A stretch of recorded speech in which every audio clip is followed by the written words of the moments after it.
എല്ലാ പ്രിയപ്പെട്ടവർക്കും കൊട്ടാരക്കര മീഡിയയിലേക്ക് സ്വാഗതം. കൊല്ലം ജില്ലയിലെ CPM കോട്ടകളിൽ വിള്ളൽ വീഴ്ത്തിക്കൊണ്ട് മുൻ കൊട്ടാരക്കര MLA അഡ്വക്കേറ്റ് ഐഷ പോറ്റി കോൺഗ്രസിൽ ചേർന്നു.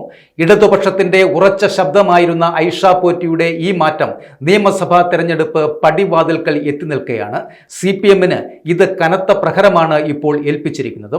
തിരുവനന്തപുരത്തെ ഇന്ദിരാഭവനിൽ നടന്ന ചടങ്ങിൽ KPCC അധ്യക്ഷനിൽ നിന്നും അവർ കോൺഗ്രസ് അംഗത്വം സ്വീകരിക്കുകയും ചെയ്തു. പാർട്ടിയിൽ നിന്നും നേരിട്ട തുടർച്ചയായ അവഗണനയിലും പ്രാദേശിക നേതൃത്വത്തിന്റെ നിഷേധാത്മകമായ നിലപാടുകളിലും പ്രതിഷേധിച്ചുകൊണ്ടാണ് താൻ പാർട്ടി വിടുന്നതെന്ന് ഐഷ പോറ്റി തുറന്നടിക്കുകയും ചെയ്തു. പാർട്ടിക്കുള്ളിൽ ശ്വാസം മുട്ടിയാണ് ഇത്രയും നാൾ താൻ കഴിഞ്ഞിരുന്നത് എന്നും സ്ത്രീകൾക്ക് അർഹമായ പരിഗണന അവിടെ ലഭിക്കുന്നില്ല എന്നും അവർ ആരോപിക്കുകയും ചെയ്തു.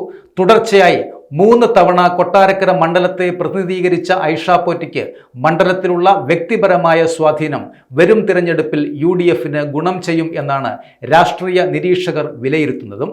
അതേസമയം തന്നെ ഐഷ പോറ്റിയുടെ ഈ നീക്കം അവസരവാദപരമാണെന്നും CPM ജില്ലാ നേതൃത്വം പ്രതികരിക്കുകയും ചെയ്തിട്ടുണ്ട്.